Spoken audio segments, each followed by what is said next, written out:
technology store. Oh yeah, Alan Ng, watch him chop up the fire. Movie and TV show reviews what you need. Film threats on fire, we're planting the seeds. Film threat, we keep it real. Dive into the stories, you know the deal. Turn your phone, it's the place to be. Movie lovers gather round. 1, 2, 3. From blockbusters to indie gold. Oh yeah, Chris and Alan break the mold. Pop your corn, turn down the lights, get ready. Welcome everyone. Happy Wednesday. Let me turn this down. It's Hollywood on the Rocks on a Wednesday. Welcome to the show. Lots of Marvel news, some of it good, and some of it we will see. Alan Ng is here waiting in the wings. Happy to be here with you on a hump day, Wednesday. So let's go. Let's start the show. We have a lot to discuss. Film threat. Everyone knows the words now. Everyone knows the words. All right, let's go.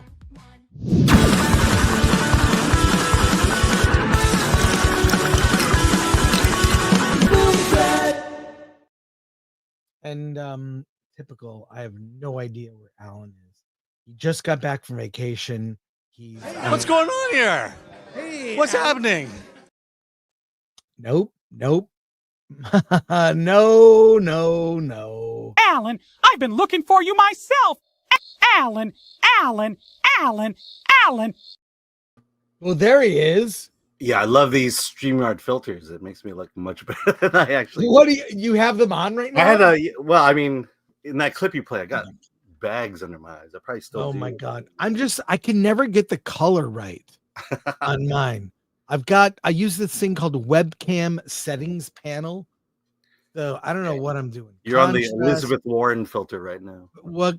Yeah, exactly. What do I look like here? This is great.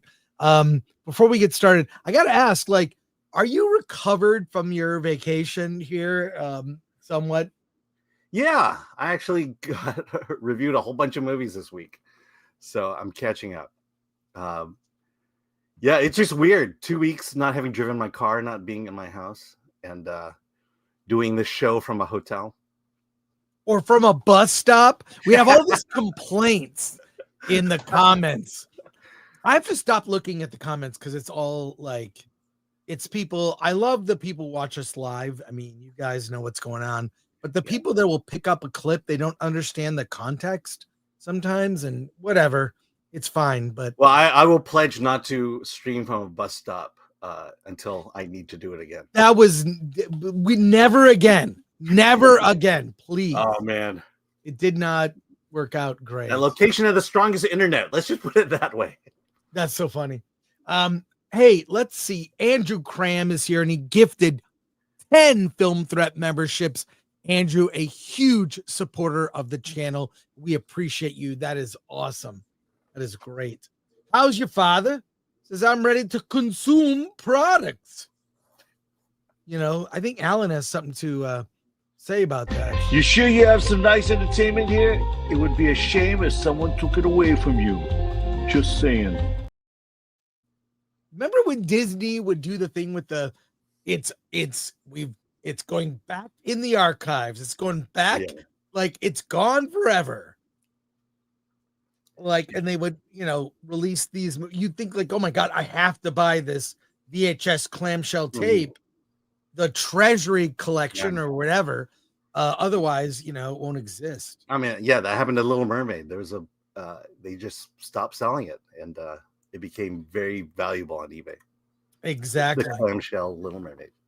And Jimmy V, Crisis on Infinite Marvel movies. That is the theme of today's show because it's all Marvel news. Ololique, Chris is using the Alex Jones extra red filter. I mean, first of all, it's somewhat accurate because I'm outside every morning. I exercise in the morning. It's sunny out. What can I say? So I am kind of red. So I don't really need the filter, but thank you. And Adele is 24. Alan should start doing bus stop reviews. Yeah. That could be a thing. What do you think? Sure. Why not? As long as the internet's good and there's a bus approaching.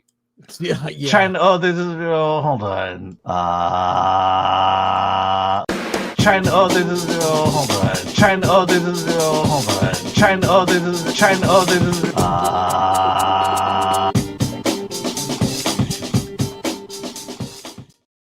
I like King Hammer. Yeah. I wish I knew what I was actually trying to say.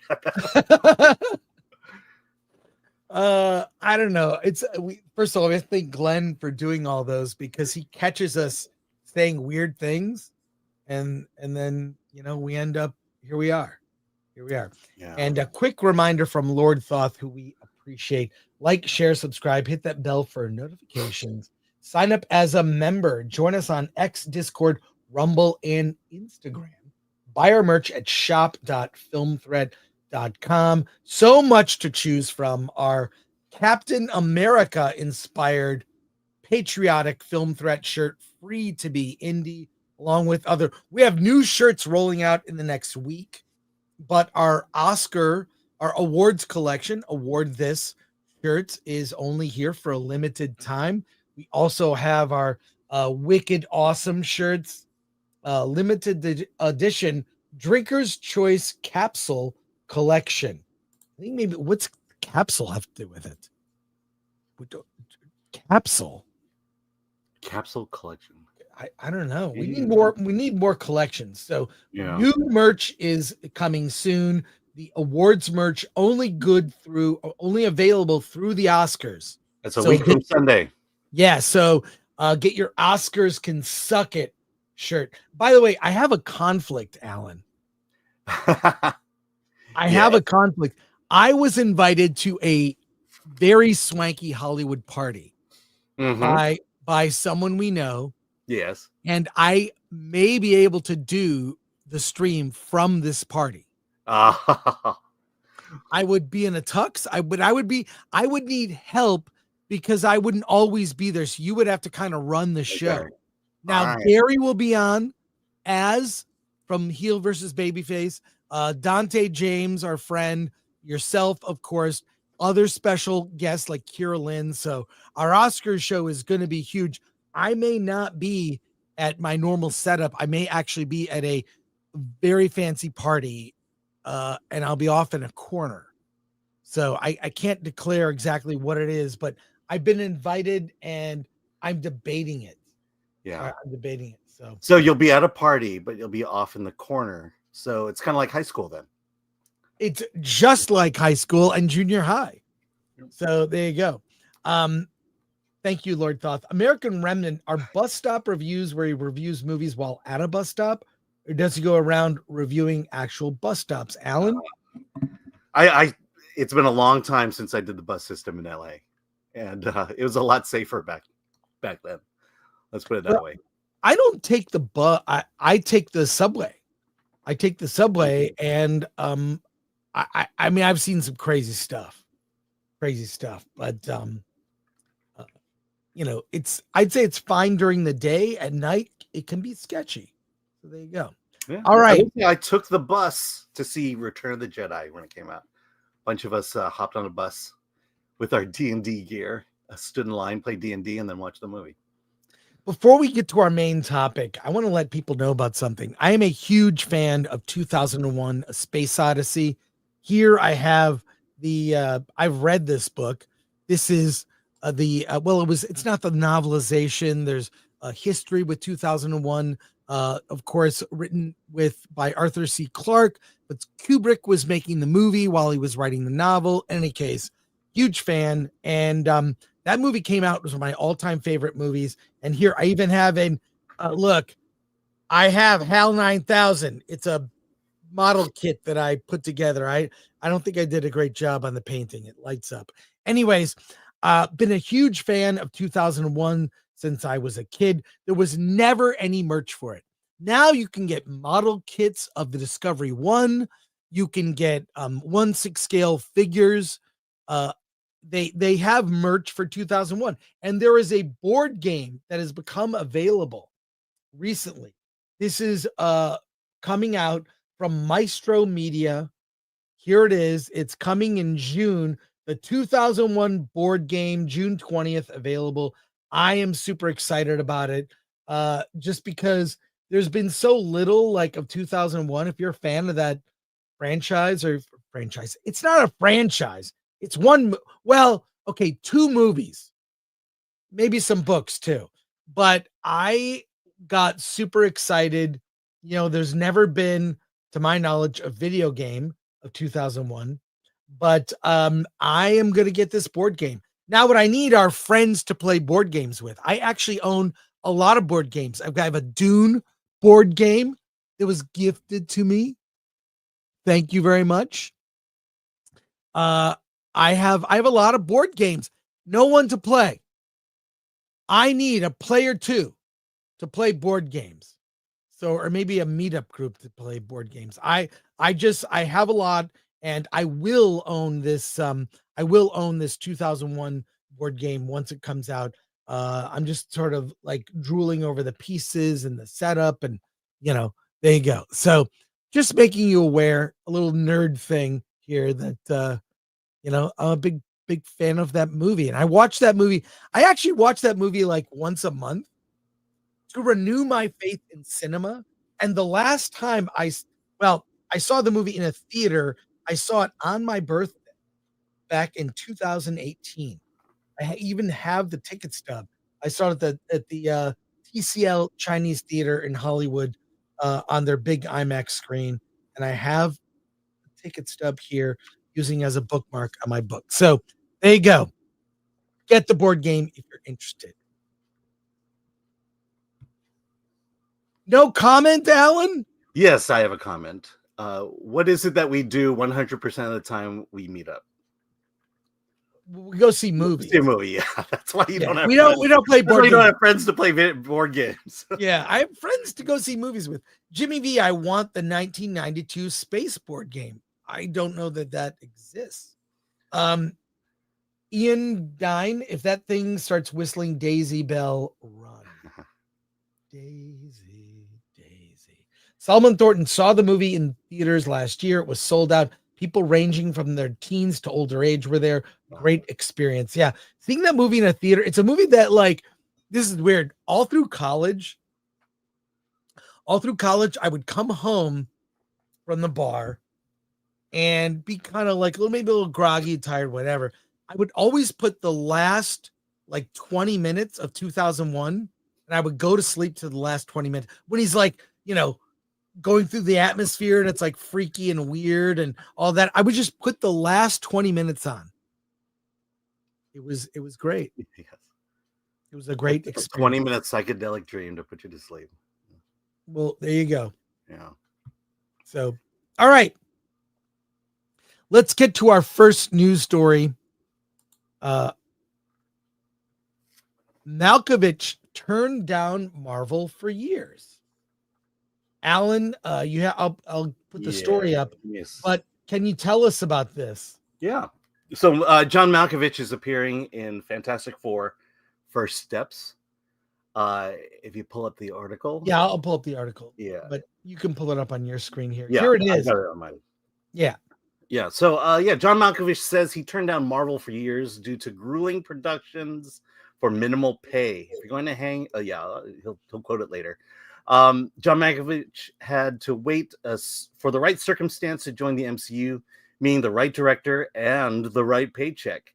Malkovich told GQ that he turned down working in the Disney franchise for years prior to making his Marvel debut with the Fantastic Four: First Steps. The undisclosed role reunites him with director Matt Shaman, who directed Malkovich in Cut Bank. Malkovich explained that First Steps was not that dissimilar to doing theater because you imagine a bunch of stuff that isn't there and you do your little play. But the film had a grueling production, he said. The reason I don't do them before had nothing to do with any artistic consideration whatsoever. I didn't like the deals they made at all. These films are quite grueling to make.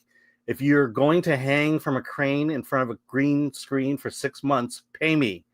You don't want to pay me, it's cool, then we don't have to do it because I'd rather be on stage or be directing a play or doing something else. Yep, that's pretty much it. Yeah, so I actually do like that what Marvel does is they'll get like seasoned actors that bring some gravitas, to a role like Michael Douglas in the Ant-Man franchise. Mhm. I think really works. So I like this seasoned actors that you love kind of stepping into some role. I think it's good. So I'm surprised we didn't see him, but I don't know I mean, I guess they don't get paid a lot, which kind of Yeah. sucks to learn that. Well, I think And also. Oh, go ahead. Finish. and who knows how large his role is in the FF movie. I mean, everyone is speculating who he's playing. I think it's correct. But I mean, we shall see. I don't know that he's I mean, he's not the main villain. We know that for sure. So we'll see. Maybe it's a more of a cameo-ish thing, and maybe he'll return in a sequel. Who knows? But that's really interesting to hear. Yeah, maybe he's king. One of the things that this points out to me, though, is the luster, the specialness of doing a Marvel movie is gone. It's over. It's about the paycheck. Yep. And I think I want to feel like after Endgame, the desire for actors to want to be in a Marvel movie has slowly declined since then. That maybe moving up toward Endgame, the desire to be in a Marvel movie, even in a small role, even for minimal pay, would have been appealing, but not anymore. And that wisely, John Malkovich is going for that paycheck. I don't blame him at all for wanting to do that, because certainly they want him. So why not command the value that you are owed? Makes sense. But you're right. It's not. I mean, Harrison Ford even talked about. He was like, "Oh, it looks fun. I'd like to do a Marvel movie." And I think, arguably, well, I don't think he phones it in. I think he looked ridiculous. I mean, he really, and obviously in some of the interviews, Harrison Ford really didn't care. Mhm. He just was like, he did it for the paycheck. And look, Malkovich is not on the level of Harrison Ford. So, I'm sure the pay was different. But my God, I mean, you're right. The specialness doesn't exist. Yeah. Remember when everyone wanted to be in a Star Wars movie prior to the sequels coming out? And now you can't run away fast enough from a Star Wars movie. I think people don't want to do it. Star Wars movies now will have trouble attracting both talent behind the camera and in front of the camera. We'll talk about more of that on Friday, because it ties into one of the films we are reviewing on Friday. The Cleaner. Okay, that's weird. Yeah, all right. Final thoughts. We have a lot of comments. Yeah, no, just that. It's just the state of Marvel. It's the state of Disney and everything they bought and how they ruined it, and how much, how little people care about this stuff now, which is sad. Unfortunately, I think the age of Marvel movies and the greatness of Marvel movies, in keeping with our theme today, is over. Yep. It's over. And prediction, the box office drop from second weekend for Captain America will be substantial. Mm-hmm. I would say north of 70%, if not 80% plus. It's going to be bad. So, yeah. Hey, I should bring up, I was at Walt Disney World for a week, and guess what I didn't see? What? I didn't see Captain America anywhere. I mean, granted, wow. Granted, there's a Marvel park at Islands Adventure, which we went to, but just in terms of advertising, merchandising, it just wasn't there. The fact that Captain America: Brave New World was coming out that week would have, didn't see a thing about it. Wouldn't have known it if I wasn't doing this job. Let's go to your comments here. Let's see. Neil, I rewatched Con Air last night, and he was great in that. That's an underrated movie. Con Air. Con Air is not underrated. It's a great movie. I'm saying I liked it. I know that underrated means everyone hated it. No, it.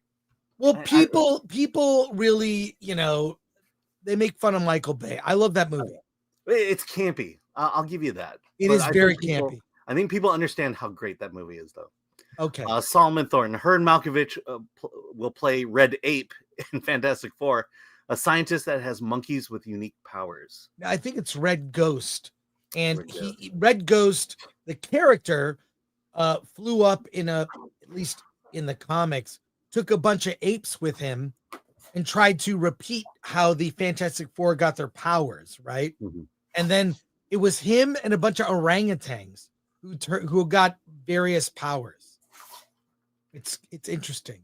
Yeah. So I think that's accurate speculation. Yeah, but it makes me wonder how many villains are going to be in this movie. I don't think it'll be a huge amount, but yeah, it seems like it. Okay, Geek Street 64 for a member for 22 months saw the Hobby Doc, discussed on Friday, enjoyed it. Yeah, we try to bring interesting indie filmmakers here whose movies are coming out, so you can actually see them. We have a lot of filmmakers that want us to interview them, but their movies aren't out. It's like, hey, your movie has to be out so people can see it. Otherwise, it's pointless. We're helping you promote your film. We're trying to help you promote, but also, just we want people to be able to see it. But so yeah, I'm glad you watched it. That's great. I did as well. It's my only issue is it's too long, but it was yeah, but it could, like you said, it could be a series, which I get. Yeah, there are three distinct stories in it that are all fascinating, and it's in one doc. Matthew Hammond, member for 11 months. Best Michael Bay movie is The Rock. I would agree with you. Yeah, I would agree. Thanks, Matthew. Andrew Cram. Jean Hu gifted 5 Film Threat memberships. Oh, thank you. Yeah. King of the Wicker People for $9.99. I work at an auction house and came across your Film Threat magazine. Just wanted to quote your opener in the gory details. Why publish a national film threat? Fuck. There, I wrote it. That's great. Thank you, King of the Wicker People. Hang on to that issue.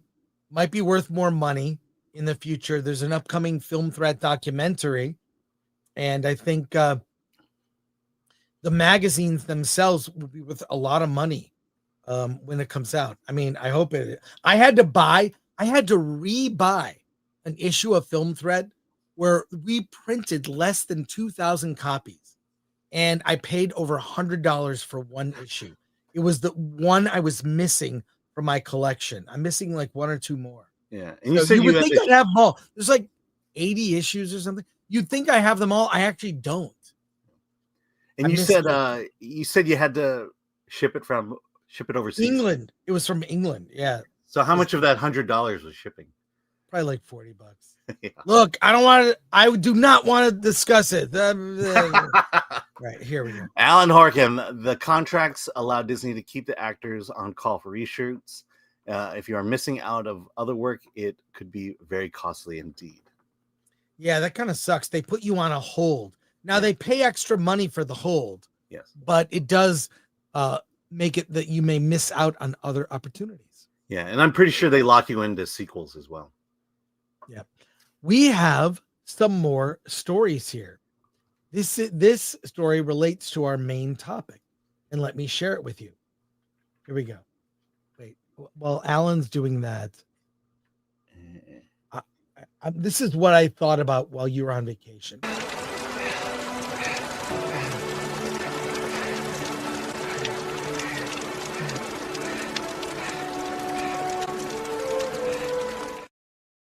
Oh my God.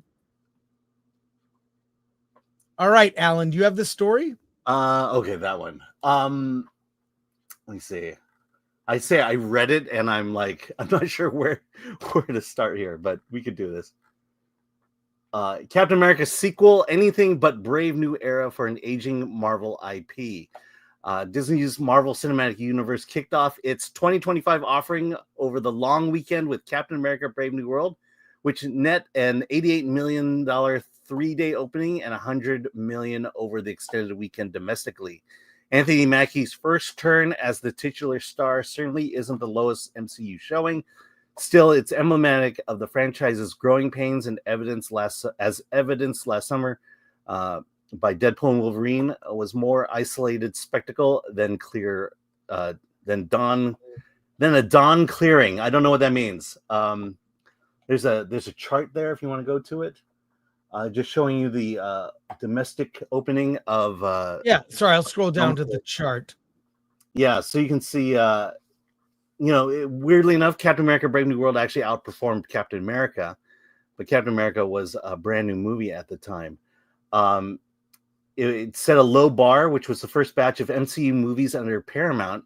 It fell short of the latter two Evans films that saw such Marvel IP come to dominate the box office after 2012's The Avengers. However, it's not the first time Disney has blocked out a long February weekend. Black Panther in 2018 made a sensation of the present-day box office, opening at just over 200 million, and preceded the film's $1.3 billion global haul. I'm going to skip down here. It just kind of goes through the history of it. To Mackie's credit, he's been a mainstay of the MCU's film for years and led one of the franchise's first Disney Plus series, The Falcon and the Winter Soldier, alongside titular character Sebastian Stan, who is up for Best Actor for the Oscars. But Stan isn't supporting Mackie in Brave New World. Instead, he's a part of the cast of May's Thunderbolts, a new entry in the MCU led by a hodgepodge ensemble of existing characters from the past. The ensemble approach is tricky, as 2021's Eternals, which introduced 12 heroes to the MCU, didn't resonate with fans. But the Thunderbolts doesn't even have a director with films on his resume, as Eric Shearer worked in television until his MCU sign-on, helming episodes of Beef and an episode of Star Wars Skeleton Crew. The same is true for longtime TV director Matt Shankman, who is helming July's Fantastic Four reboot. He worked on The Last of Us and is familiar with Pedro Pascal. Given it some hype long after the days when Evans led two Fantastic Four films before the MCU started, but is yet another gamble before the franchise returns to safer grounds with as many heroes as it can muster for Avengers Doomsday next year. That's pretty much the article. It's just saying that, No, that's good. But I think the chart really tells an interesting story. Look at the Marvel's opening. Can I zoom? Can you guys see this? Yeah, you need to blow it up. I'll blow it up. I'm sorry. Let me blow this up a bit so you all can observe. We've got the Marvel's opening at 46.1 million, but the global total was 206.1. I mean, one of the lowest in the MCU in terms of total box office. We don't know what the global total will be for Captain America Brave New World. I mean, opening at 87.8 million, which was, it underperformed where they said it was going to be over 100. Wasn't. They kept moving the estimates down. Now 87.8 million. Okay, fine. And it was a holiday weekend. Okay, fine. We don't know what the global total will be, but we know that the drop off of the Marvels was steep. And this could happen to Captain America Brave New World. And look, the reception has been mixed. Let's be fair. It's still a rotten critic score. I don't know what the we can check on Rotten Tomatoes if that's changed. If the needle is moved, I'll refresh. I have it in a different screen here. It is 49% and 80% audience. So a divide there. But still, one of the, as we talked about on Monday, 33rd out of 35 Marvel movies ranked by the critic score. Alan, what are your thoughts on this? And when you look at these numbers, which I think you should be able to see on your screen now, kind of paints a picture of what the future of this movie might be. It gives you some historical perspective. These are not all the Marvel movies. These are select ones that, kind of relate. But what do you think? Yeah, I mean, here's the interesting thing. So let's compare it to Captain America, the first one back in At the 2011. top. Yeah, so we could talk about inflation, the fact that movie tickets were a lot cheaper back then. But also the reason I believe for its success was the fact that we were building momentum with the Avengers. We had That's Iron right. Man, Iron Man 1 and 2. I think Thor came out at this time already. Then you Yep. have Captain America, which leads into Avengers. So we are building momentum. So yeah, people were not familiar. People were not sure about Captain America. And ultimately they gave him a chance and they brought him back for 2 more movies plus the Avengers. Captain America Brave New World is on the opposite end of that. Marvel is on a decline. It has been failing in terms of storytelling, and as the article points out, the people put behind the storytellers, these television directors who are given the first chance to make a movie. Captain America, wasn't that Joe Johnston who directed that? Yeah. I mean, Kenneth Branagh did Thor. I mean, these were the quality directors that were put on projects back then, and now we're bringing on TV directors to do this. And so all this does is just illustrate the fact that Marvel is on a steady decline, and Brave New World is, I think there's less excitement for it. I think the only reason it did well is because the price of tickets. Also, it's in a lot. There's premium theaters that didn't exist for the most part back when Captain America came out. Right.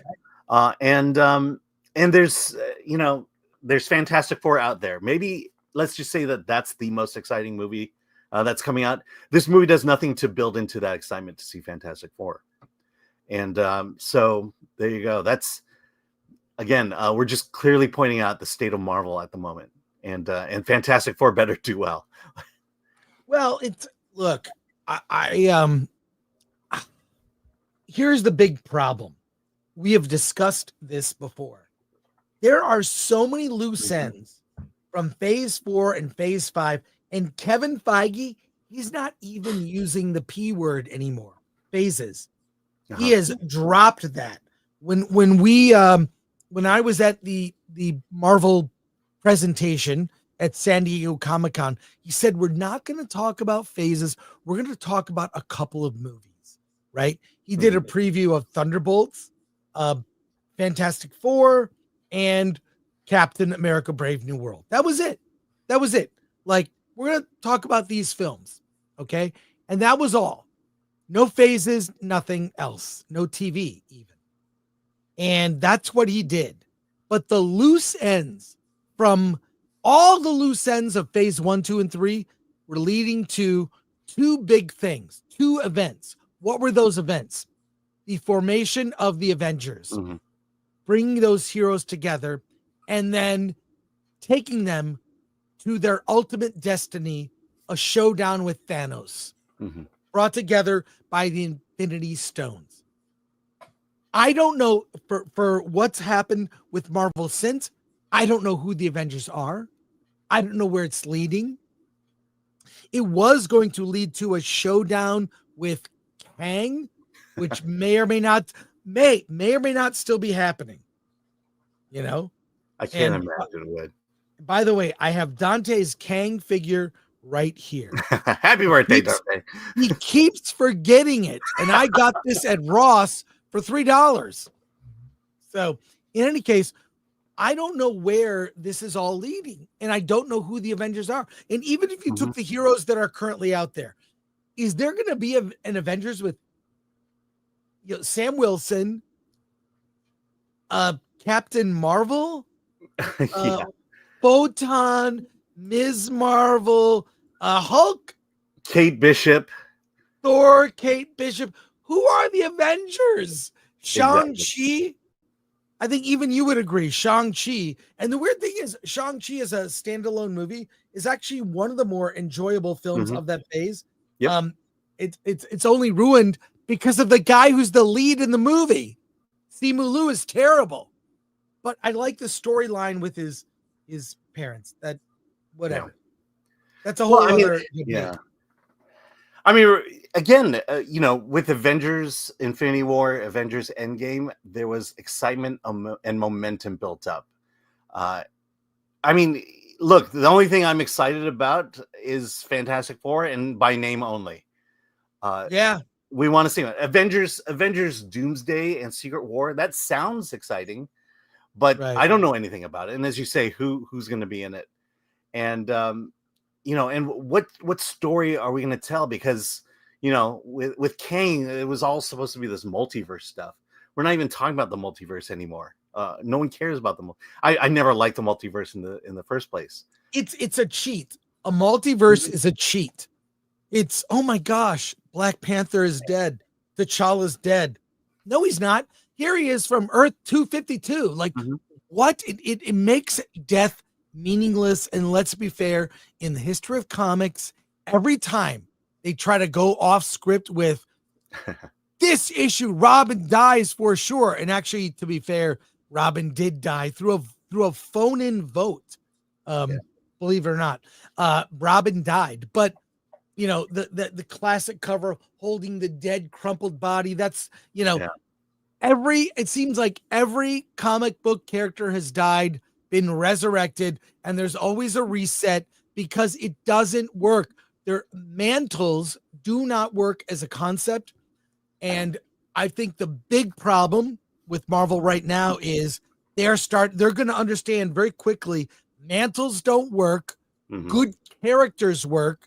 And you have the benefit of the comics to look at, did this work in the comics? Yes. Let's do that. Did this not work in the comics? How did fans react? No, it did. They canceled, they've canceled how many times Captain Marvel? How many times canceled it? I mean, these characters do not resonate through ages. You don't pass down. They don't have new fans. When you look at the Fantastic Four created in 1961, right? The fact that was it November 61, the first issue?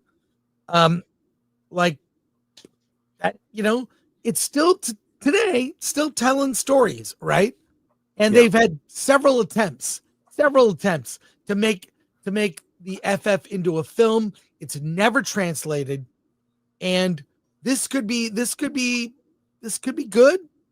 I'm cautiously optimistic, but based on what we know of Marvel's history, I think if you're skeptical or pessimistic, I don't blame you. Final thoughts. We have a lot of comments here. Here's the thing. You talk about comic books.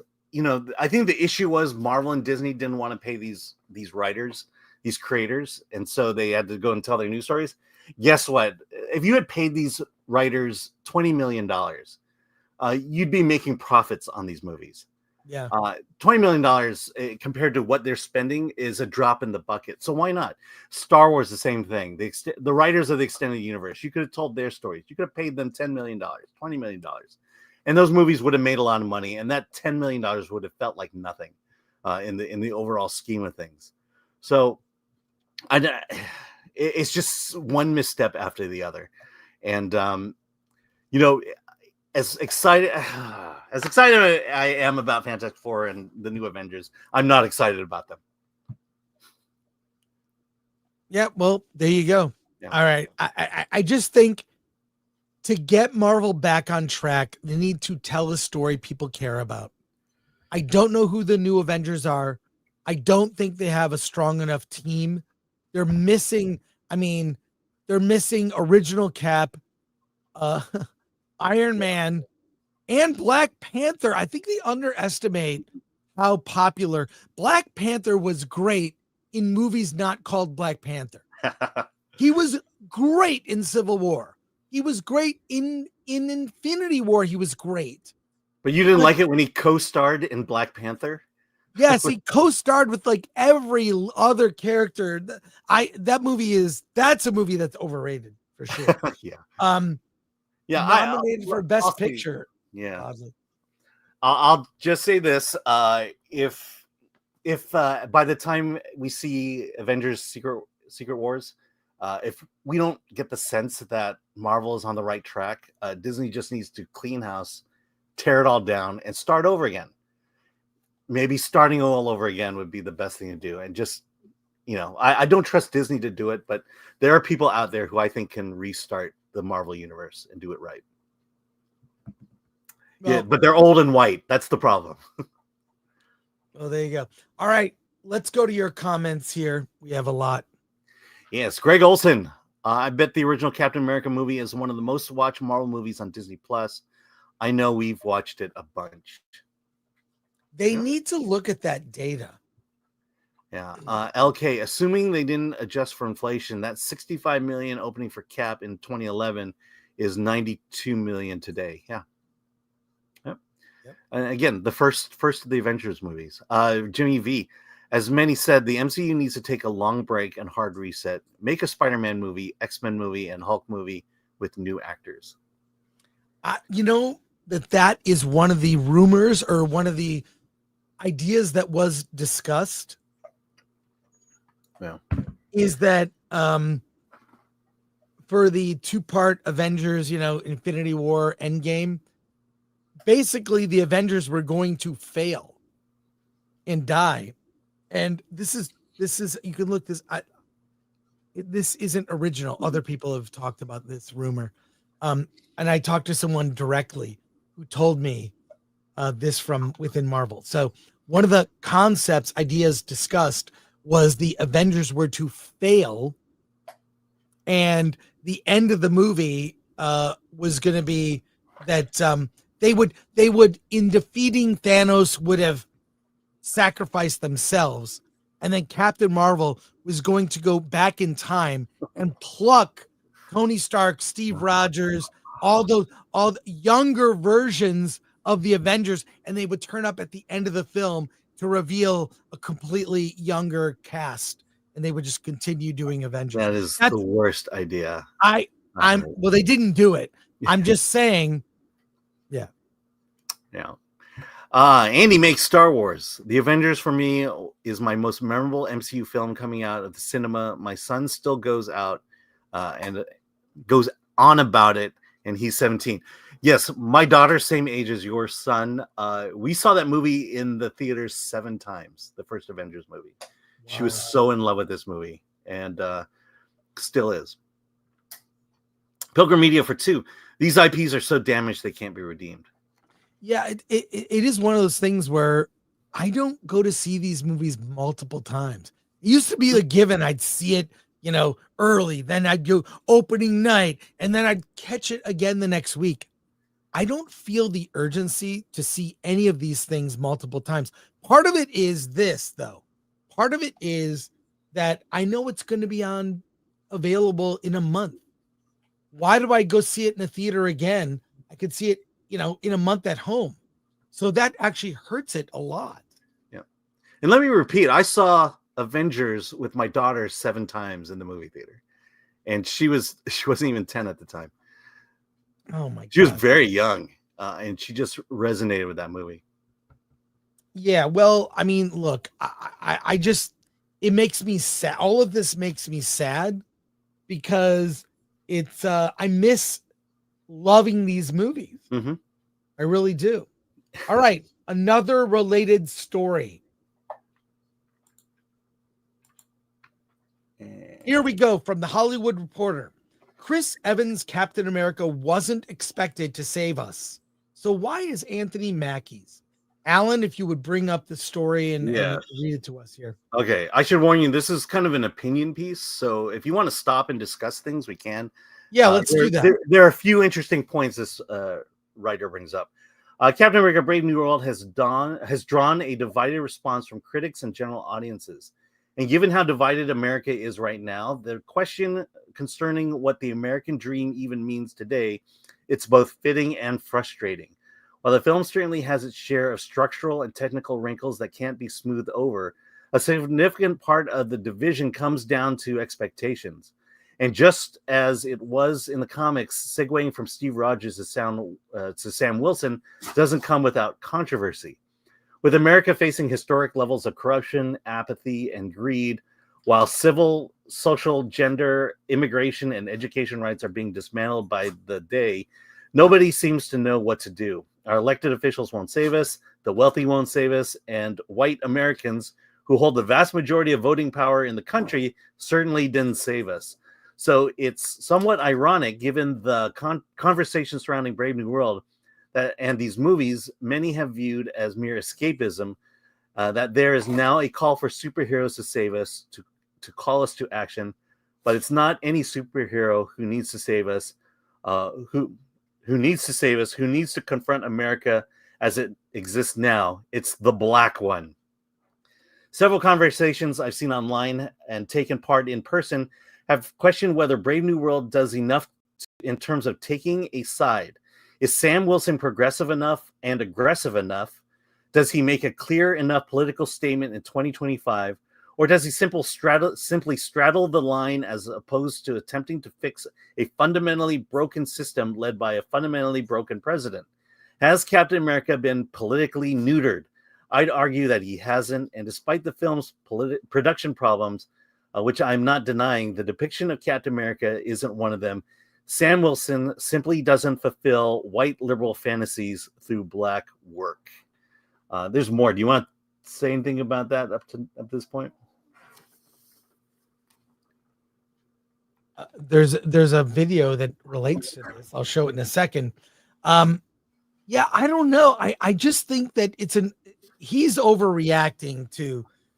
I think most people like Sam Wilson as Falcon, and they do not like Sam Wilson as Cap. Didn't work in the comics, didn't work in the Falcon and Winter Soldier Disney Plus show, and it did not work in the movie. We don't need an origin of Falcon, but we need to know how he could possibly earn it, rather than here's the shield. The shield isn't a badge like a sheriff in a Western town. It's like, all right, now you're the sheriff. It's not right. That. It's something more than that. But it is. I mean, that's how it's portrayed in the movies. As a badge. Yes, but we know that that's not enough. Mm-hmm. So, I don't know. I mean, but look at the way, I'll go back to this, but look at the way they're promoting the film here. Look at this. It's #1 movie in the world. Well, the #1 movie in the world. Suit up. What, you mean like right now? Yeah. Captain America Brave New World must be seen on the biggest screen possible. You want me? Come and get me! Captain America Brave New World, rated PG-13. Well, what'd you think, Alan? Yeah. Well, it was #1 in the world. I'm pretty sure that was done before the movie came out. I mean, look, I think it'll be #1 this weekend as well. Yeah. Here's the thing. What I think Marvel is afraid to define Captain America, especially in this time. What does it mean to be Captain America? Mm-hmm. Is it even worthy? Ironically, he talked about it on his press tour, but having America in his title, that is a divisive question. And I think the point of, I think the author here will make it even more clear. But is there any value in being called Captain America? Right. What are the values? What are the values behind that? Captain America is not just a guy with powers, or in this case, powers in a suit. It doesn't matter what Anthony or what Falcon's powers were. There should have been some kind of statement to say that this is what Captain America stands for, especially within the context of America today. And I think Marvel shied away from that, and by doing that, they sort of weakened it. And you kind of wish they did take a position in some way, whether he was going to be super patriotic or super anti-American. At least we would have had something more exciting to talk about than just a guy with powers who saved the day. Because I think you could say that about all 3 original Captain America movies, that there was something America in it.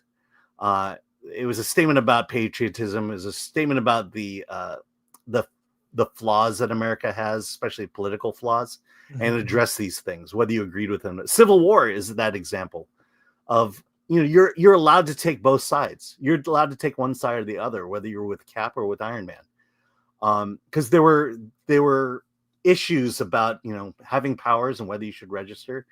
Those are things worthy of talking about. This movie just was devoid of it.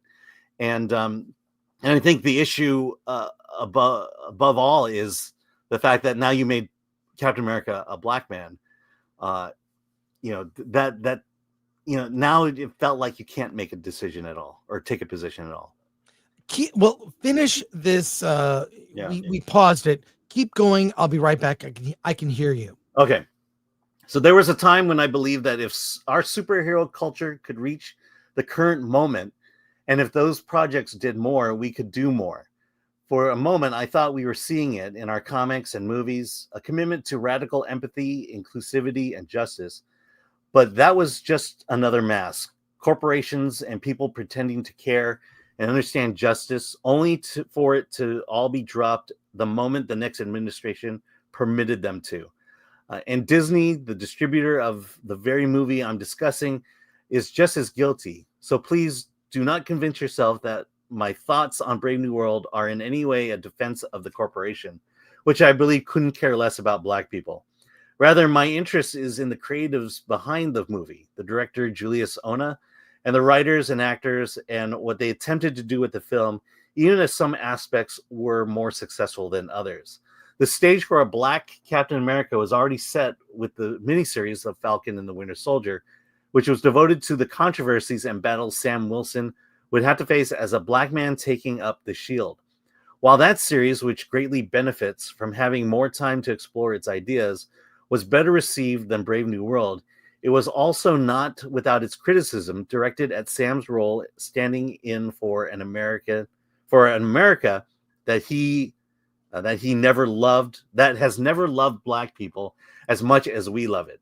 Sam's speech is the series finale of the series, in which he says, "The only power I have is that I believe we can do better." Sam shared a similar insight a decade ago in Sam Wilson, Captain America #2 by Nick Spencer and Daniel Acuna. Steve Rogers believes that when the chips are down and when its values are at stake, his country will do right. And me, in my heart, I can only hope it will. Despite that belief and hope inherent in Sam's character, some critics of the show found Sam's speech overly optimistic or even naive. Some even took issue with the forgotten Captain America, Isaiah Bradley, finding it unrealistic that he was moved by both Sam taking up the shield and by the Smithsonian tribute to him and his troops' contribution to the Korean War, and the acknowledgement that they were held against their will and experimented on. You want to talk about that? A couple things. One, the writer is correct. Corporations don't care about Black people. Mm-hmm. They don't. Disney doesn't. They only care about how they look, how they appear publicly. But we are going to get to all the best chat comments, but this one relates. Andy makes Star Wars. Here's a question. Could Sam, aka Falcon, pick up Thor's hammer? Mm-hmm. I think that is so key to Steve Rogers' character that he could wield Thor's hammer. He's worthy.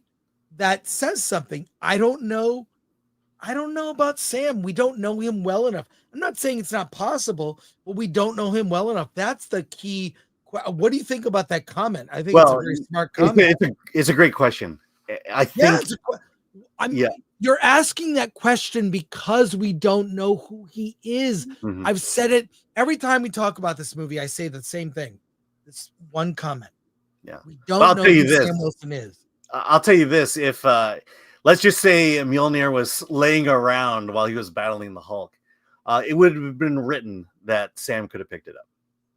It probably would. Yeah, but that's the issue of the writing and the fact that they don't understand the character and that they wouldn't understand what it meant to be able to wield Mjolnir. and why Captain America, when he held it, made sense, which got the audience excited, which it did. I just don't think you're going to get that same reaction if Sam Wilson had actually picked it up at the end of Brave New World. That's such a great moment from Age of Ultron when, it Cap wiggles. It wiggles. budges it, and it kind of everybody kind of freaks out. Like it's no, it's worse than that. It's no one. Hold on, no one saw it except Thor, and the look on Thor's face when it wiggled when he grabbed it was priceless. No, and then it paid off, later, obviously in Endgame. So, yeah, I just, again, the premise of the movie is the thing that's flawed. The lack of defining who Sam Wilson is.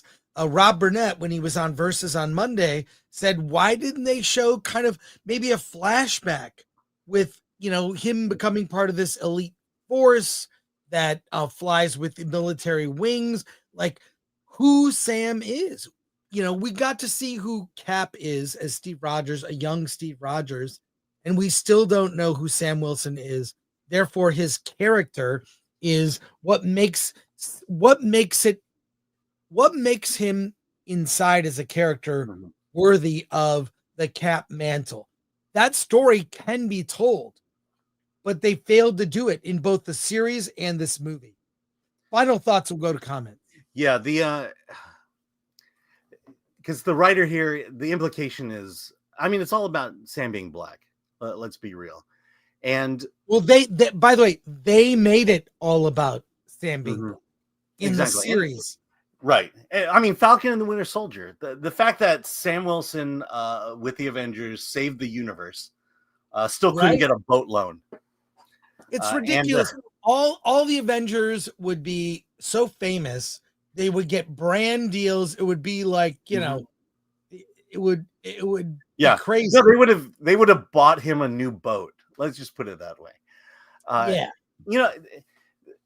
But at the same time, it's an interesting.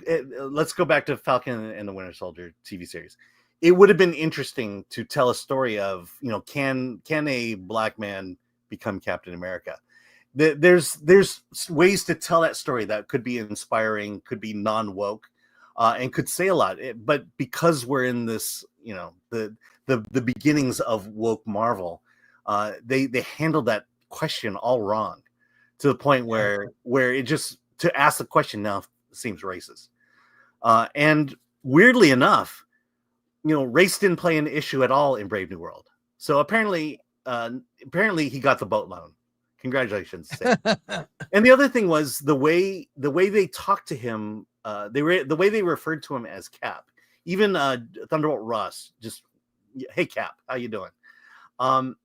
There was the leap from the racial issues of Falcon and the Winter Soldier seemed to have just disappeared when it came to Brave New World. And it just, to me, we don't want a woke Brave New World, but at the same time, it feels disjointed from that.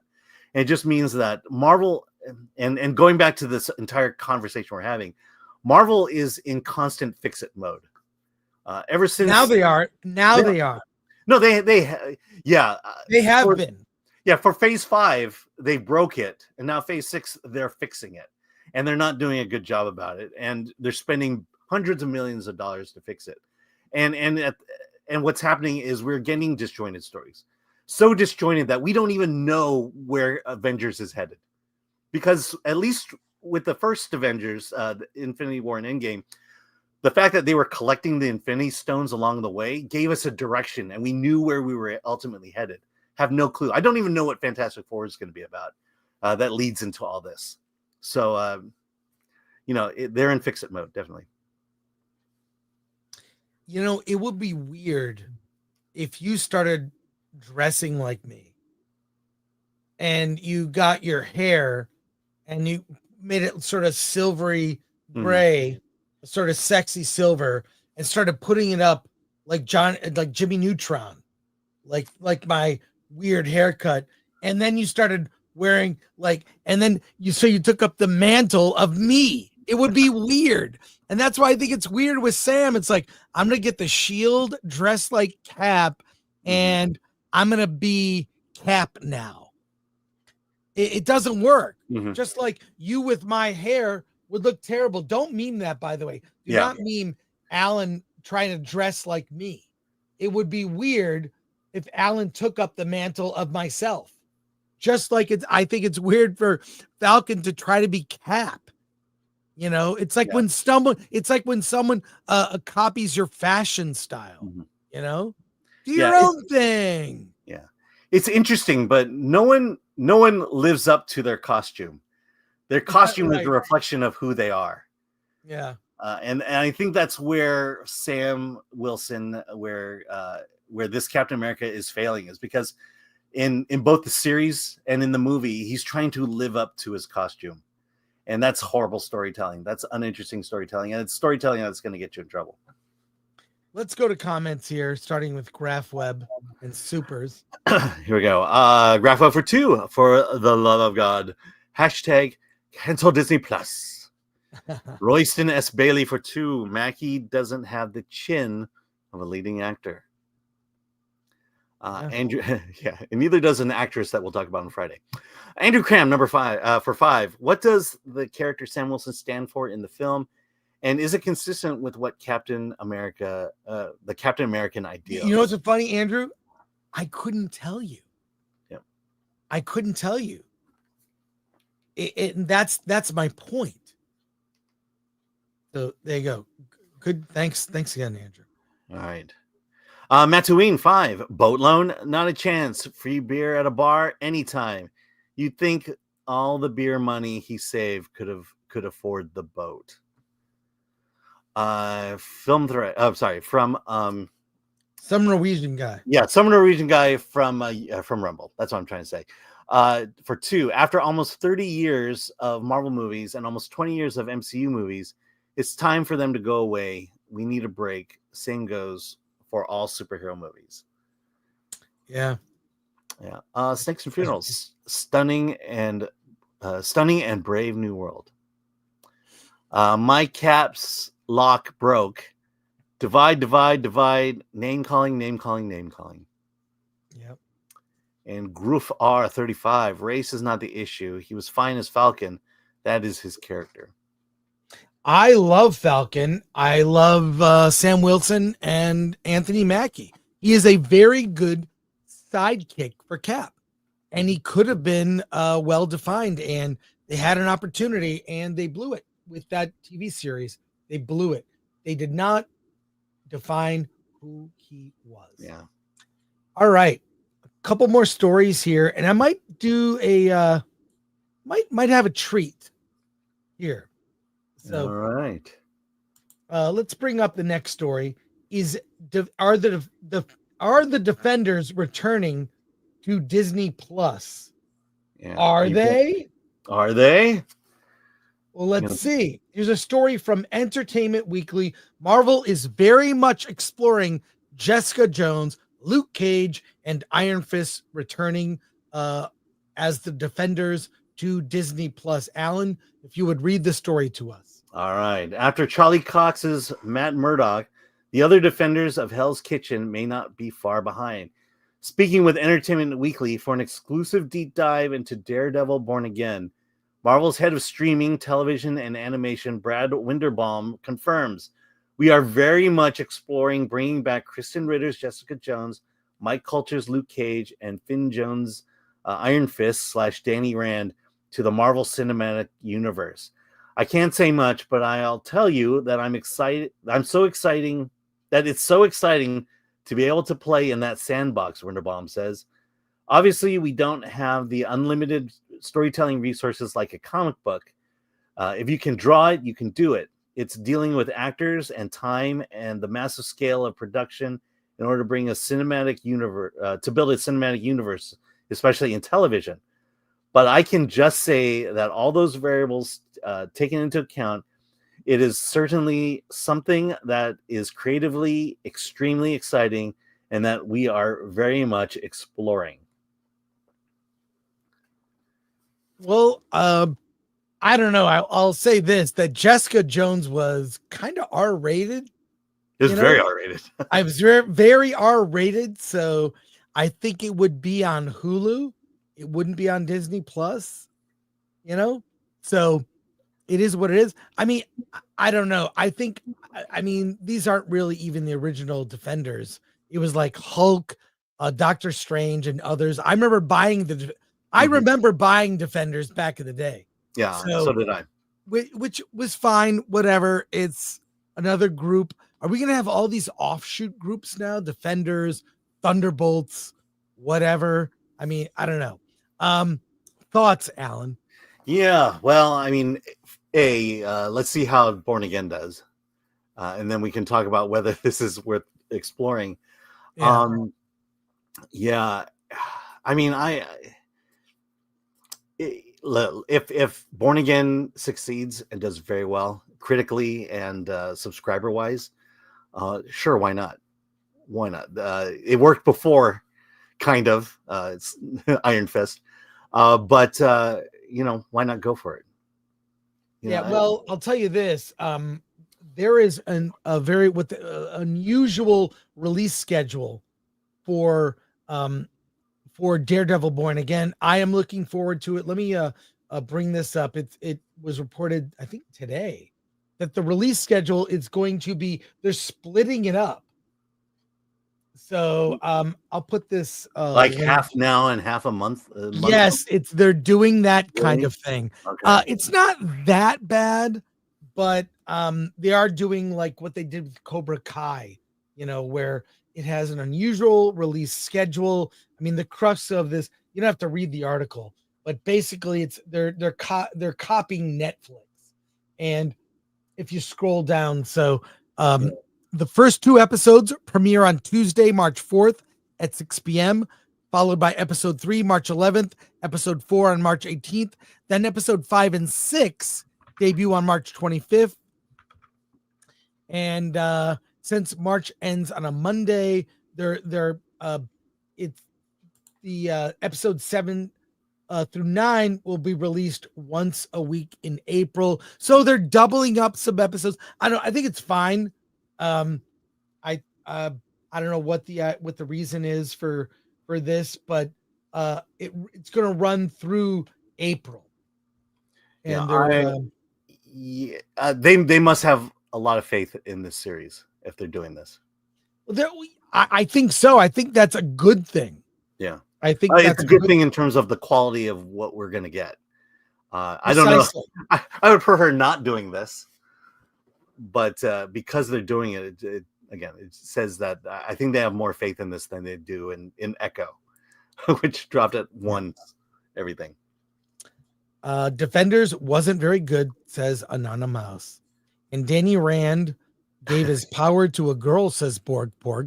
Well, hello. That's right. Now, we've had a lot of Marvel news today, and I have a couple more things, but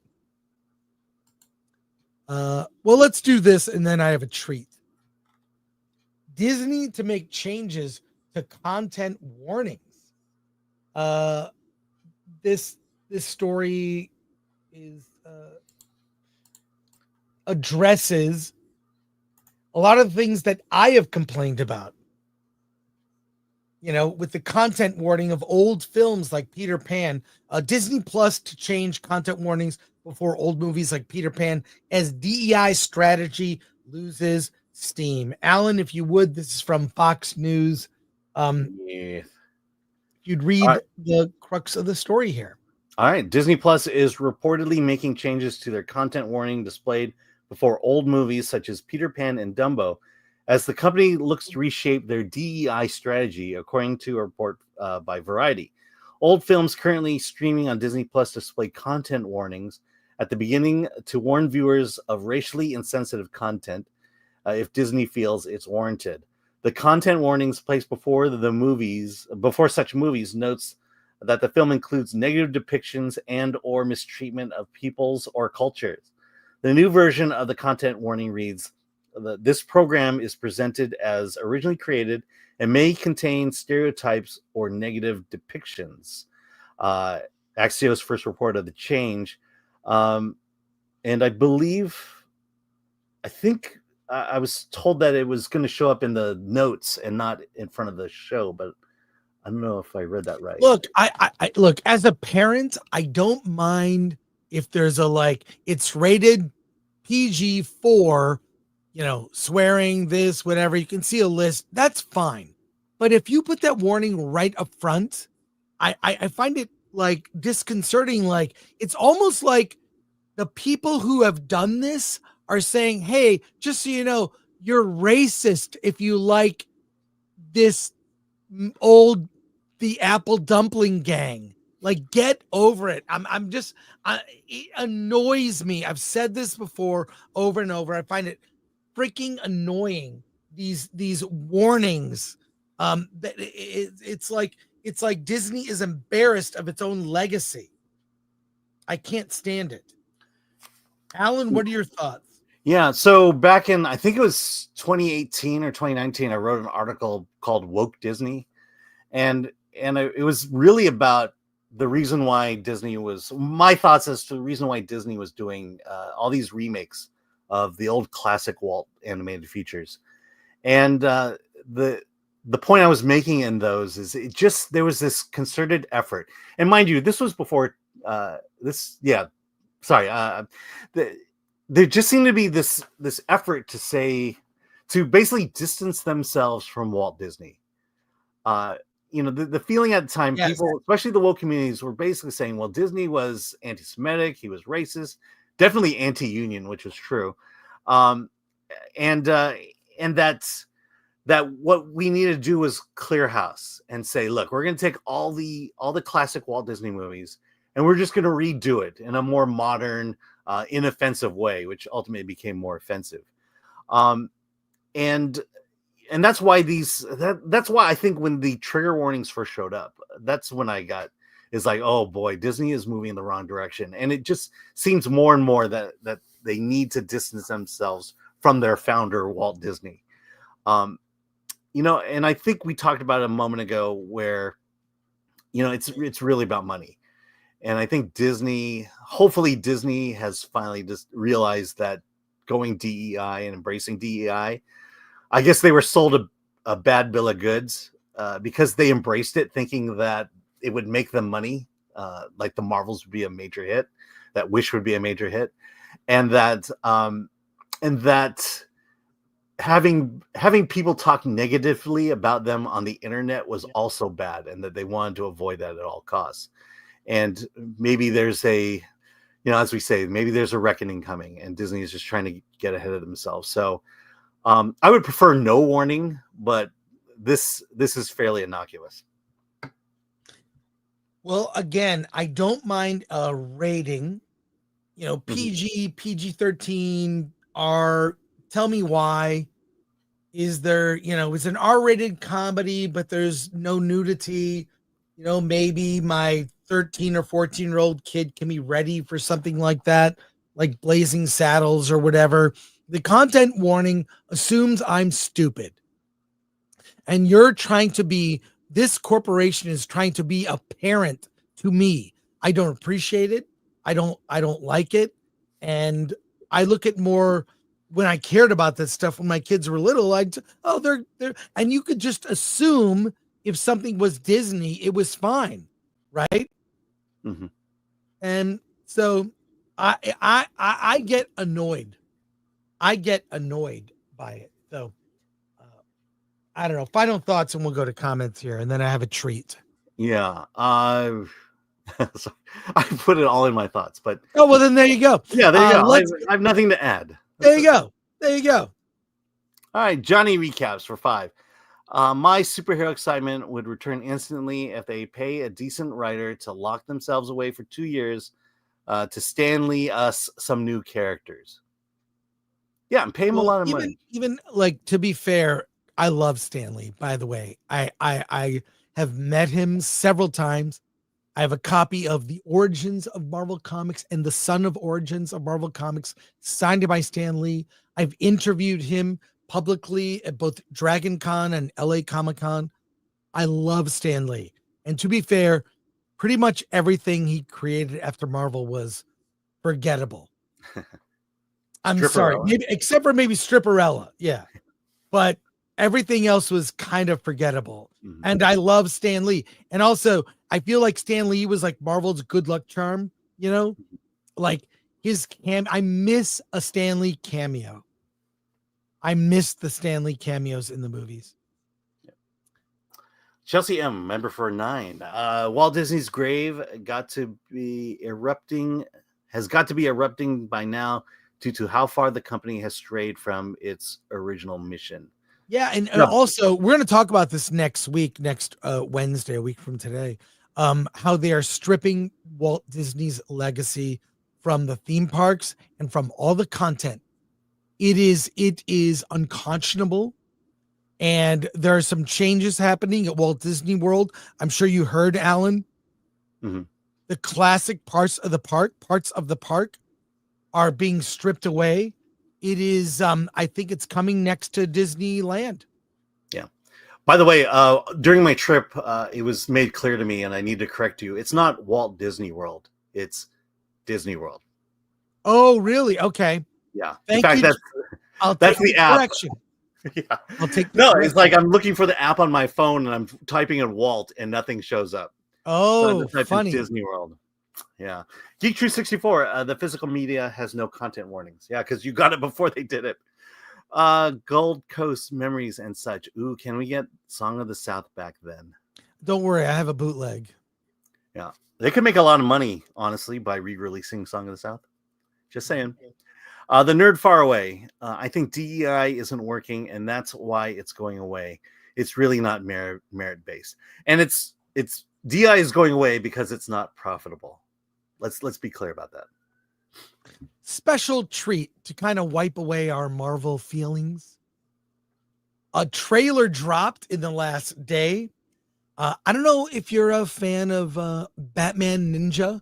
Batman Ninja was an animated Batman feature that came out in 2018 that was I thought it was amazing. It was very stylized, very anime.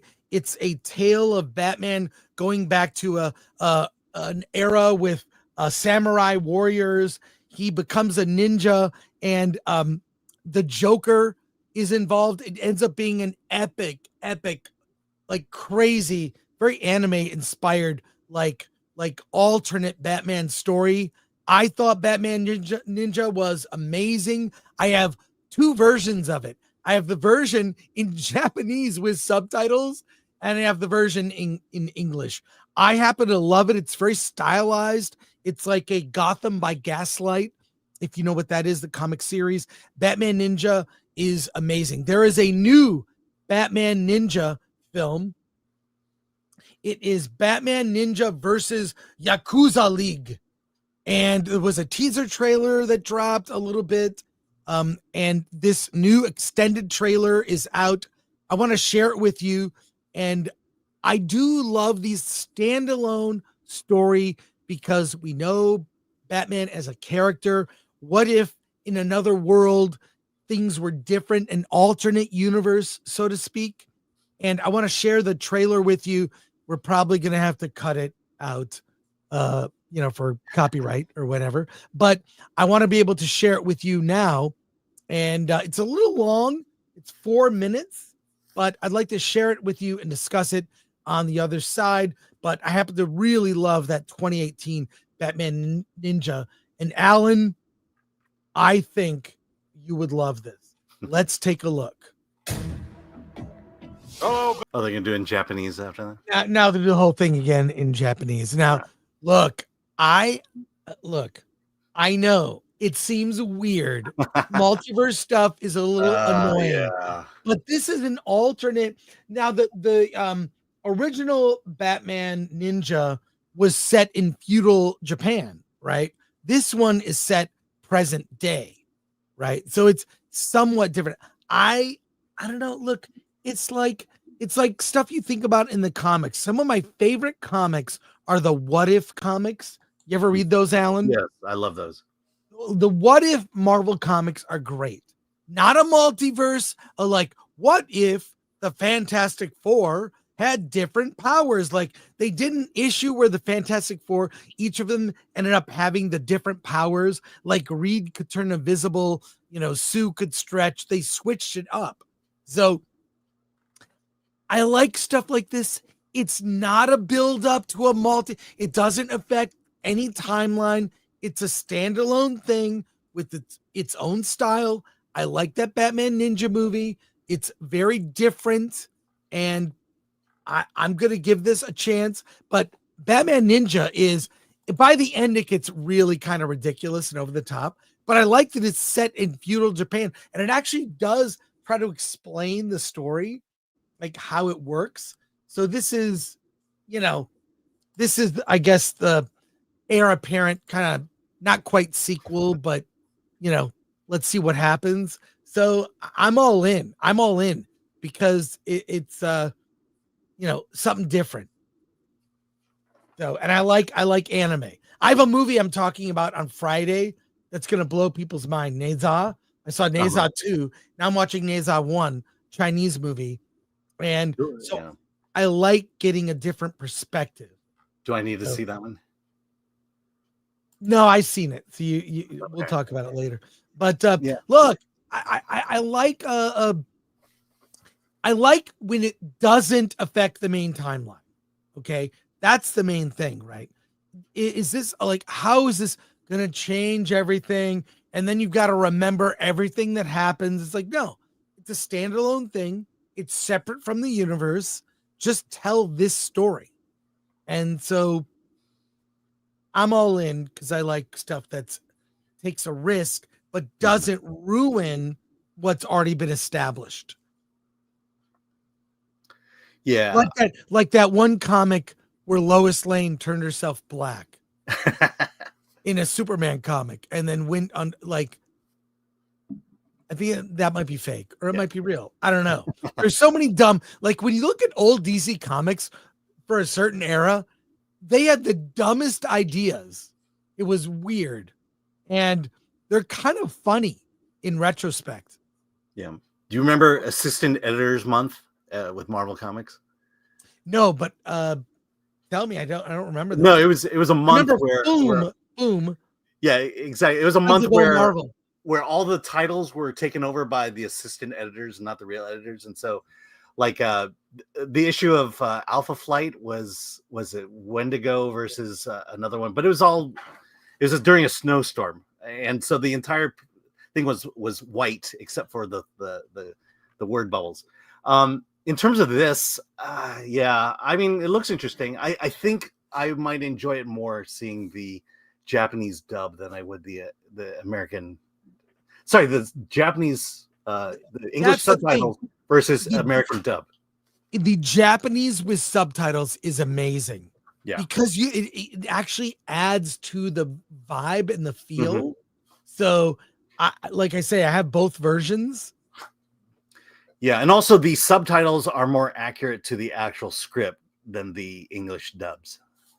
Really? Yeah, because again, with the English dubs, you're writing to fit mouth movements, as opposed to just telling the actual story. So there's some manipulation going on. You watch any anime and put on the English subtitles, and you'll see that the words being said are very different than what. Should we watch a little of with the Japanese? Yeah, let's do that. Yeah, just a little bit. Won't watch the whole thing again, but let's do it here right now. Yeah. Please don't watch the English dub. Please watch it in Japanese. Look, it's weird. It's not what we're used to, but I think I like the energy of the Japanese, the English subtitles Japanese. I do like it feels kind of foreign, and I like foreign films. Yeah. I like movies from all parts of the world, so it adds something to it. Yeah. We have a special guest about to join us, but let's go through comments here, and we'll get to our special guest. Okay, so Daniel-san for 499. Chris and Bruce Lee, have you seen the show The Day of the Jackal? Could you give it a review? I guess I'm Bruce Lee. I have not seen Day of the Jackal. I'm currently watching The Offer, and then I'm moving to Landman, and I'm really liking Paramount Plus right now. So there you go. Yep. Thank you for that. Tom Siebert, downloading Batman Ninja now to watch with my kid. That's yeah, you will enjoy it. You will enjoy it. It is over the top and kind of ridiculous in the best way.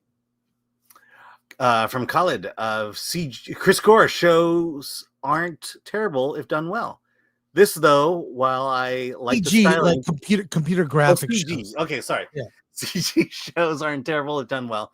This though, while I like the styling, could have looked less CG. I hear you. Yeah, makes sense. Yeah, you're not wrong. Goon, it's weird. Batman Ninja had all its villains in Japan. But it works. It works. It's fine. I don't mind it. Hey, we have a special guest about to join us. Her film, she is the writer and star of her movie No Mercy. When I say No Mercy, just so you know, it's not no N-O, it's K-N-O, No Mercy. Let's talk to Ella Thomas.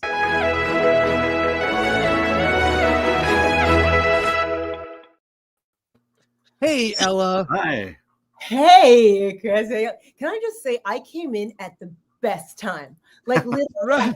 I wanted to answer some of those questions. I'm like, yes, Day the Jackal, great. Like, it's so good. And Landman and everything that's on your list right now. I was like, yeah, I'm like, yep, and that one and that. I co-sign on Paramount Plus right now. Oh, well, thanks so much. There's a lot of stuff to watch out there. I love talking to Alan here about all that stuff, and our audience too also participates. One of the things we like to do is talk about films like yours, indie movies that are out in theaters in limited release, also coming to VOD. We're big supporters of the indie film community, and happy that you're here to talk to us about your film No Mercy. As I said, KNOW, No Mercy. Tell us about the story. And I want to look at the trailer real quick, if you wouldn't mind, but tell us the story. No Mercy follows the character of Hanok as he travels through time, trying to remember who he is and why he is. And he comes into present time, and we find that he is immortal. And not just that, he has a regenerative ability, which becomes known to a scientist who happens to be suffering from a terminal illness, who then, of course, wants to harvest his ability to heal so that he himself can live forever. That's it.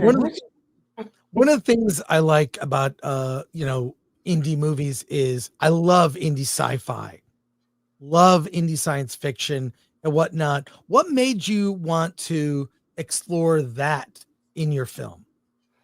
Well, first and foremost, our director, Pradelle Richardson, this was a concept that came to him during the pandemic, and due to, the restrictions of COVID, and then we had 2 back-to-back strikes, we kind of never really got it off the ground during that time. But then toward the end of 2023, we started talking, and he knew what he loosely wanted. He wanted to do this sci-fi kind of faith genre bending theme, and I am a sci-fi.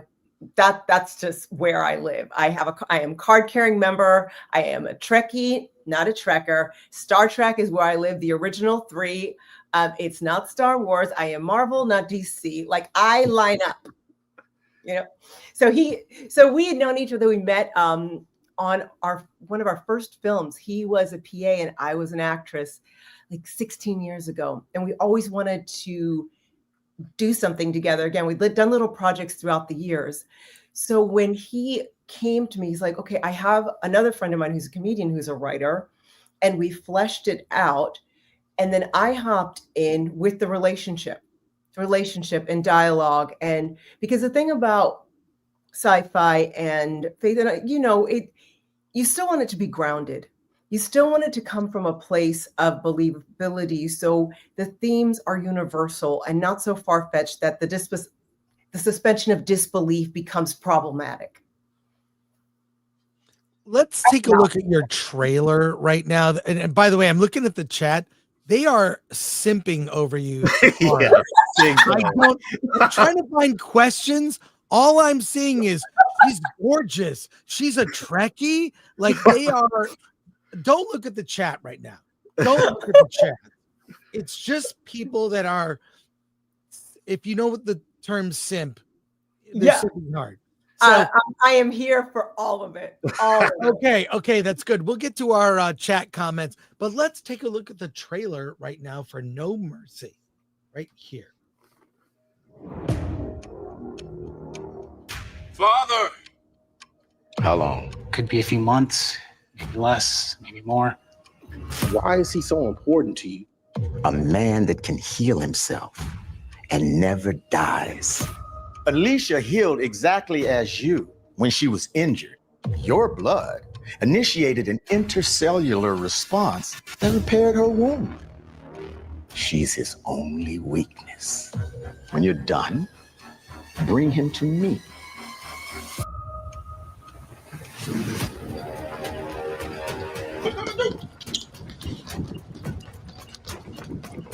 God, what did you do?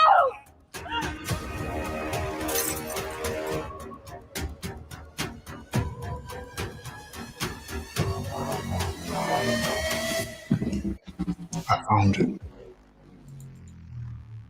Are you some kind of angel? Help! Help! Get in.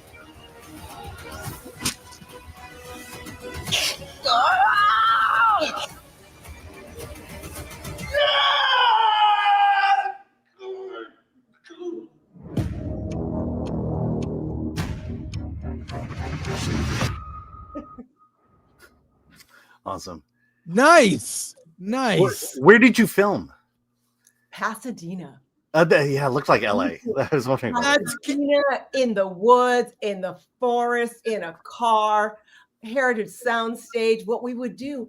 Because, I mean, this, you guys understand, like when you're on an indie film, it's not, you try to get locations, you try to raise money as you're going. And especially on this one, we would have to raise money like for a couple of weeks, and then we'd shoot 2 days, then we'd raise more money, then we'd shoot.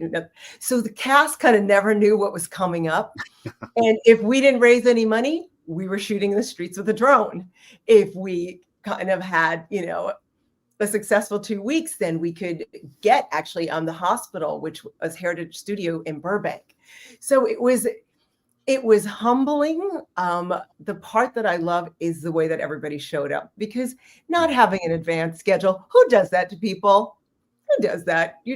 Everybody's like, okay, we're gonna make this movie. We're gonna make it happen. And honestly, if anybody had really thought long and hard about what we were doing, we would have slowly but surely backed out and been like, you're like taking things out of your closet, you're cooking, craft. Like everybody had about 5 jobs. Yeah, I was going to ask you about that. Like, you're the writer and actor, and that's a difficult role. I assume you could also say producer, to be fair. I am really, I would say, first and foremost on this one, I was a producer, then writer, then actor.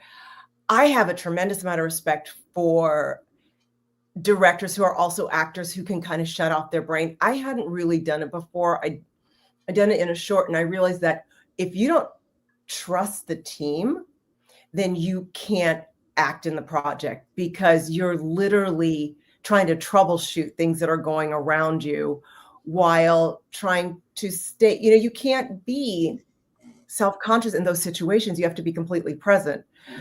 But what was lovely about this, doing it in this capacity, was that our crew, I can't say enough about them collectively. If I could call them out one by one, I would. It brings new meaning to first one and last one out. We did not have one sound issue. We had not one sound cue that we had to pick up and post because of how diligent they were in coming through. Our lighting guys, and we're on a budget. We don't have a lot of time for setups. So they gave us the most possibilities we could at any given time so that we could shoot around. And, being in a church, and it's LA, so all of a sudden it's bright, and then 2 minutes later it's Armageddon and it looks like it's midnight outside. So there were just interesting challenges along the way. But let me tell you, going forward, any set that I step onto as an actress, I will not be a problem child. Not that I was a problem child. Yeah. But I just have a newfound respect. I respected people as a profession, as in terms of like, I get what you're doing, I understand it, and I respect you as a person doing. I have to my core a respect for what each department has to bring, and the fact that without them, nothing's going to happen. All that cute stuff that I have to do, all I have to do is hit my mark. And even so much as saying, I think that I want to lean, I don't have to lean because that requires a whole new lighting setup. I will approach each setup with like, I'm here to make life easier, not harder. So. We've got over 2,000 people watching live right now. We have a lot of questions and comments for you. Let's go to our chat and get some of their comments here. From Mr. D-Man21, sounds like a 90s action movie.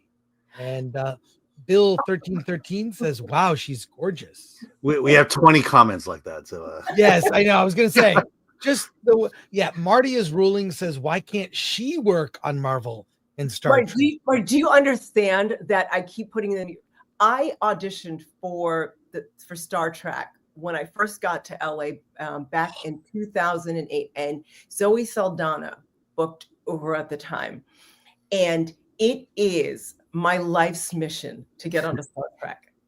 It is all I want. There's no version that exists of me in this multiverse that doesn't end up with me on Star Trek. So awesome. Yeah, I agree with you. Solomon Thornton, greetings, Madam Ella. What is your writing process like? It shifts from project to project. On this one, because I was collaborating, mine mainly fell to the dialogue. And the thing about it is with dialogue, you want to write the way people speak. You want to stay conversational, and you want to stay in a flow. The one thing that I have found that I personally prefer is to be economical with dialogue. Don't hit your audience over the head with a lot of exposition. Trust that they can read what's in between the lines. So I tend to underwrite for characters. Let's see. Adellis24 says, having worked in many different genres on both film and TV, which past projects of yours had the biggest impact on how you approach the screenplay for this project? I would have to say Desperation Road, which was directed by Nadine Crocker, because I watched her build a world. Also, it wasn't an indie film, but I loved her approach and how close she worked with her writer and her DP, and how she trusted her DP to do the dance. So watching. Also, I haven't had a lot of opportunities to work with female directors, and it was a lesson in how to navigate that and be strong and respect your team without, overcompensating, so to speak. Does that make sense? I think that makes sense. Adellis24 has a follow-up. You worked with friend of the show, Nadine Crocker, on her film Desperation Road. How was that experience? I think I just answered that. Yeah, you just brought it up. Yeah, Nadine Crocker is a force of nature. I have so much love for that woman, but also so much respect. She's a powerhouse. I don't know if anybody's gotten the opportunity to also watch the film Continue, which she had done before Desperation Road. And she not only wrote that, she is the lead in it. And it is a beautiful, beautiful film. And it kind of, was her calling card. It's what got her Desperation Road. So yeah, I'm a big, big fan of hers. Super chat here from Peter Yannick for 10 pounds. He's across the pond in the UK. Says Star Trek series ranked best to worst. I don't know if that's fair to ask, but maybe I'm not going to give you the worst, but I'm going to just put this out there. It's one of the most recent ones. Okay. All right. Well, there you go. Best. I'll give you my top. The original 3 seasons to me hold true in a way that Gene Roddenberry was ahead of his time, because what he was doing was so subversive. Like, he was sneaking in messaging to get past the CBS censors. And the way he cast was in defiance of what was going on, in that contemporary time and culture. And I grew up in Germany. And at the time when those were coming out, I didn't realize how much history he had packed, how much historical accuracy he was using to kind of shape this world. But the messaging was always, do no harm, move forward with respect for all. And growing up seeing that, for me, I was like, I can be anything. I can go anywhere. It spoke to that part of me that didn't believe in the limitations that I might have been, the messaging I might have been getting from the outside world and society. So I love that. By the way, I was completely surprised when I then moved to the United States and I was like, oh, that's not current? They're like, no. I'm like, honey, we're past Deep Space Nine. We're on to all of it. It's like the board here. I'm like, oh, okay. You're officially the favorite person who's ever been on this show, just so you know. And Knee Pain for 5 asked, thank you, Knee Pain. The energy and passion of your guests reminds me of how I used to feel and make me want to create again. So there's a comment. And Knee Pain, by the way, used to work at Lucasfilm. So there you go. Oh, such a I do love that studio. And I will say this, the one thing I love, I have an acting coach named Marisa Garcia Brown. She's also a fantastic casting director. But what she always says is do it.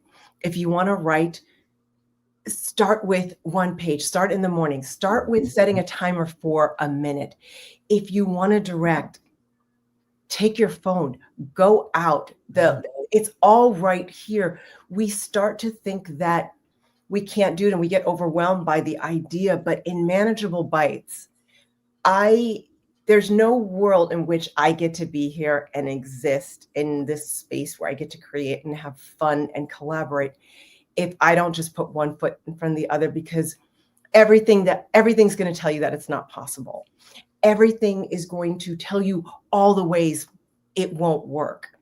So take a leap of faith on yourself. I believe that from the bottom of my heart. Alchemist, the universe conspires with you if you put it out there, right? Well, I have a question, but piggybacking on that, where did you get your crew together from? How did you pull the production crew together? Purdell has worked with this group of guys for probably 3 years. Mm-hmm. And they do different programs. They've worked on other films because Purdell's also a DP. So it's the team that he brings with him when he is a DP on other programs. But his heart is that of a director. That's where he wants to eventually live. But we got to pay the bills, people, right? Exactly. We have more questions here from Christopher Moonlight Productions. My question is, when setting a sci-fi movie in modern day, how do you make sure you're delivering the right amount of the fantastic that fans are hoping for? The thing about that going in is it's hard because everybody wants something different. And sci-fi actually means a lot of different things to people. Some expect a big spectacle of, CGI, and others prefer it to be plot driven. What I try to do, because it's a lot to bite off on a small budget to try and keep things looking a certain way without sacrificing so much of the quality that everyone's like, oh God, what happened? But what I like to do when it comes to science fiction, I feel like it should support the story. I feel like we shouldn't, if you have to use these elements to tell your story, then maybe it isn't as grounded as it should be. I don't want to be overwhelmed with this fantasy aspect that doesn't support the plot or the characters. I want it to still be believable. And I think especially in modern times, if you're trying to set it in a world especially, and also with this, because there is a faith-based element, there's this idea of, I don't know why, but I believe. So let's see. Afghani asks, what's the budget? You shouldn't really say exactly, maybe a range. Under 50 million? Under 50 million? Oh, so far under. So here's the truth. When you have a budget like this, and I'll give you a range that it was in the 150,000 area. Whoa. Okay. Yeah. That's crazy. Yeah. Well, what ends up happening is that a lot of it is deferred. You do a lot, like we had a lot of our equipment already. That helps. As I said, we raised money as we went, but you end up deferring a great deal of the cost to the end. So you're running in a bit of a deficit, which is the reality of all these films. And I think that's what ends up happening to a lot of indie filmmakers, is that they go in and they budgeted for maybe production, but they don't budget for post-production. And I feel like that gap between post-production and you find a distributor or a sales agent, that space is a very expensive space. You have music, you need clearance, you need E&O insurance, there's a world. I basically went to film school in like 6 months, you guys, you have no idea. But it was, you need attorney's fees, you need something called clearance so you can get E&O insurance. There's no way to learn it but to learn it, unless you've been an PA or an assistant on projects like this. But yeah, it is daunting to do it at that level with that budget, because as I said, we say that amount, but a lot of that is on the back end. So a lot of spit and glue and tape. It works. Yeah, right. And don't look under the rug. Red French Moon says, how did you deal with the fantastic elements of the story? Did you try the most on set nowadays? Is it like, in camera? I think he's trying to say practical effects or digital, make it believable for indie. So what we did on the effects is that we built them. For example, the wounds and all that, we actually had them on the body, and then we went in post to take them out. So we built our effects in the physical portion of it. We've actually built on the characters on set. We did as much with makeup as we could, and then we would enhance in post, like in terms of aging, in terms of, I can't say that because that happened there and this and that. But yeah, the elements at the end where we have spirits but those were done mostly in post.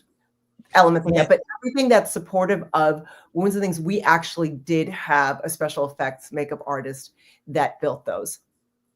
And one final question from Afghani again. Where do you watch all these indie movies? Where can we see No Mercy?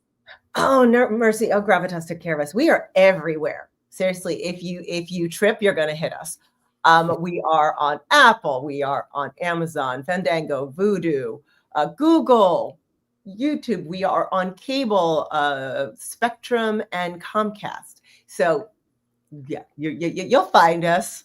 Okay, good. And then last thing, where can people find you and follow your work? You can find me on IG, Gaia Girl, Gaigurl. It's a little like homage to James Lovelock, 1972, the Gaia hypothesis. Listen, wow. I'm a nerd. I'm okay with it. All right, we roll. That's great.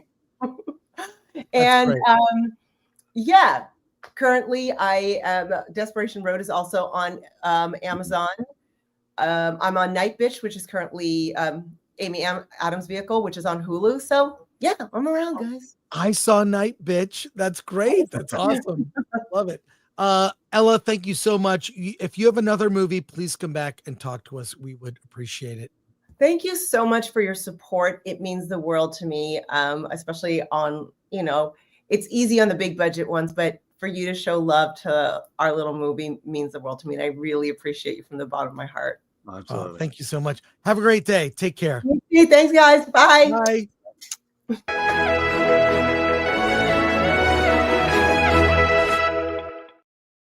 That's going to wrap it up for us today. What are you doing? Oh my God, the chat here. It's like the chat is going there. Chat, settle down, chat. Settle down. Yeah, well, that's going to wrap it up. Friday, Alan and I will be back. We will have a lot of movies. There's a lot of movies opening Friday, despite, Captain America kind of taking over the box office. A lot of films opening on Friday. We will have reviews of them all. We also have an interview with a filmmaker on Friday. Very excited to talk to the Food for Thought directors, the documentary co-directors, Dan Richardson and Giles Anderson, their documentary, Food for Thought. A lot about that. Will be interesting. And thank you to our mod, Lord Thoth, and Atomic Lori, Glenuccio. I want to thank Alan for finally coming back. Well, you knew it was going to have to happen. I was going to run out of money, and I did fast. Disney, literally, you're bone dry of money from Disney. God. Yeah. So Ella says, Ella took off. She just says, thank you. That's awesome. That's awesome. That's great. So we'll be back Friday. Thank you so much for tuning in. And do you want to say anything like final, Alan? Do you want to? Yeah. Except I came up with it. Yeah. Real intelligence. That's not what you were supposed to say. Let's get out of here. All right.